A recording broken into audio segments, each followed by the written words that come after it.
அமித்ஷாவுடன் கைகோர்த்த CM Vijay. செம்ம கடுப்பில் ராகுல் காந்தி. கொந்தளிக்கும் காங்கிரஸ். ஒரு டாஸ் போட்டா கூட அந்த காயின்ல தலையில பூ விழும். அதே போல நம்ம தளபதி விஜய் அவர்கள் ஒன்னு அந்த பக்கம் தலையாட்டணும், இல்ல இந்த பக்கம் தலையாட்டணும். இப்படி ரெண்டு பக்கமே இல்லாம மாத்தி மாத்தி தொகுதி மறுவரைக்கு ஆதரவாகவும் எதிராகவும் பேசிட்டு வராரே அப்படின்னு நிறைய கேள்விகள் எழுப்பப்பட்டுச்சு. அப்படி அவர் பேசிருக்கிறது எதனால, யார் சொல்றதை கேட்டு இப்படி தலையாற்றாப்ல, இந்த கதையை பத்தி நம்ம ஜெம் தொலைக்காட்சியில பார்க்கலாம்.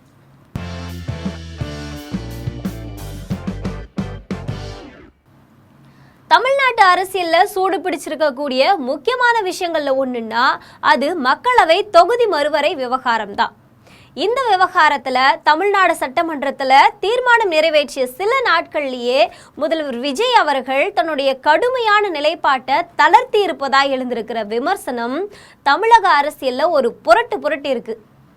உள்துறை அமைச்சர் அமித்ஷாவுடனான சந்திப்பை தொடர்ந்து இந்த மாற்றம் நிகழ்ந்திருக்கு அப்படின்னு திமுகவும் அதிமுக போன்ற எதிர்கட்சிகள் விஜய் அவர்கள் மேல கடுமையான விமர்சனங்கள் முன் வச்சுட்டு வராங்க. விஜய் அவர்களோட இந்த மென்மையான நிலைப்பாட்டால காங்கிரஸ் கடுமையான அப்செட் ஆகியிருக்காங்களாம். கடந்த ஆகஸ்ட் 12 அன்னைக்கு தமிழ்நாடு சட்டமன்றத்தில் மக்களவையோட மொத்த உறுப்பினர்களின் எண்ணிக்கையை தற்போதைய 543ஆகவே நிரந்தரமாக நீட்டிக்க வேண்டும் மற்றும் மாநிலங்களுக்கான தற்போதைய விகிதாச்சாரத்தை மாற்றக்கூடாது அப்படின்னு வலியுறுத்தி அரசு சார்பில் தீர்மானம் நிறைவேற்றப்பட்டுச்சு. மக்கள் தொகை கட்டுப்பாட்டை சிறப்பாக செயல்படுத்தியதுக்காக தென் மாநிலங்கள் தண்டிக்கப்படக்கூடாது அப்படின்றதே இந்த முக்கிய கருத்தாகவும் இருந்துச்சு. ஆனால் மகாபலிபுரத்தில் அமித்ஷா அவர்கள் தலைமையில் நடந்த 31வது தென்மண்டல கவுன்சில் கூட்டத்தில் பங்கேற்ற முதலமைச்சர் விஜய் அவர்கள் 543 இடங்கள் அப்படின்ற வரம்பை வலியுறுத்தி இருக்கிறதுக்கு பதிலாக எந்த ஒரு மாநிலத்தோட நாடாளுமன்ற பிரதிநிதித்துவ சதவீதமும் குறையாம இருக்கிறத உறுதி செய்யற வகையில மத்திய அரசு தெளிவான சட்டப்பூர்வ உத்தரவாதத்தை வழங்கணும் அப்படின்னு கேட்டிருந்தாரு. அதாவது டீலிமிட்டேஷன் வேணாம் அப்படின்னு சொல்லாம அது நியாயமா இருக்கணும் அப்படின்ற வகையில விஜய் அவர்கள் சொன்னது பெரிய சர்ச்சையை ஏற்படுத்தியிருக்கு. மொத்த இடங்களை 543 அப்படியே மாற்றாம வச்சிருக்கிறதுக்கும் டீலிமிட்டேஷன் செஞ்சுட்டு அதுல மாநிலத்தோட பிரதிநிதித்துவ சதவீதத்தை மாற்றாம வச்சிருக்கிறதுக்கும் நிறைய வித்தியாசம் இருக்கு. நாடாளுமன்ற இடங்களோட எண்ணிக்கை உயர்த்தப்பட்டாலும் தென் மாநிலங்களோட விகிதாச்சார பங்கீடு குறைஞ்சிருக்க கூடாது அப்படின்ற ரீதியில முதலமைச்சர் விஜய் அவர்கள் பேசியிருக்கிறது மத்திய அரசோட திட்டத்துக்கு அவர் ஆதரவு அளிக்கிறாரோ அப்படின்ற சந்தேகத்தை எதிர்கட்சிகள் மத்தியில கிளப்பியிருக்கு. மத்திய உள்துறை அமைச்சர் அமித்ஷாவை இரவு நேரத்தில் சந்திச்சதுக்கு அப்புறம் தான் விஜய் அவர்கள் இந்த யூட்டனை செஞ்சிருக்காரு அப்படின்னு திமுக செய்தி தொடர்பாளர்கள் மற்றும் நிர்வாகிகள் கடுமையாக சாடியிருக்காங்க.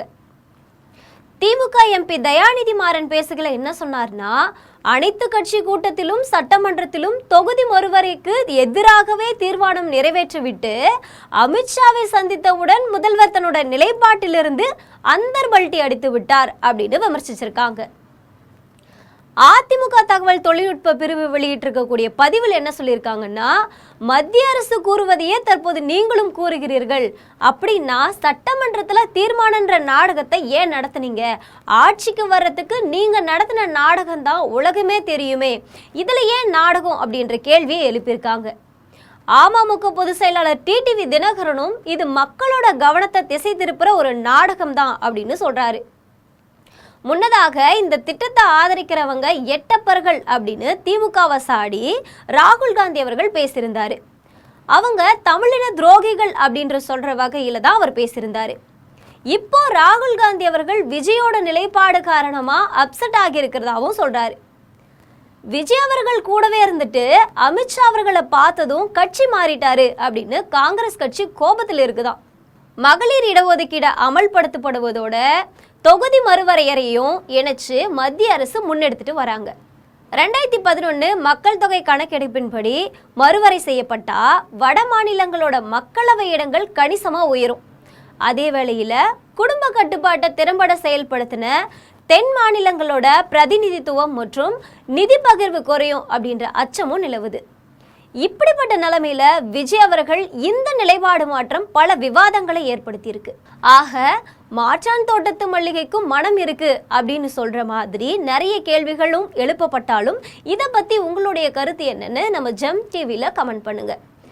இது போன்ற ராகுல் காந்தி அவர்கள் சொல்லப்படுற எட்டப்பர் செய்தி மட்டும் இல்லாம தமிழக மக்களுக்கு எதிராக எந்த அரசியல் தலைவர்கள் எட்டப்பர் வேலை பார்த்தாலும் அவர்களுடைய வண்டவாளத்தையும் தண்டவாளத்தையும் ஏற்று உந்துதல் சக்தியாக விளங்கக்கூடிய நம் ஜெம் தொலைக்காட்சியுடன் எப்போதும் இணைப்பில் இருங்கள். நன்றி, வணக்கம்.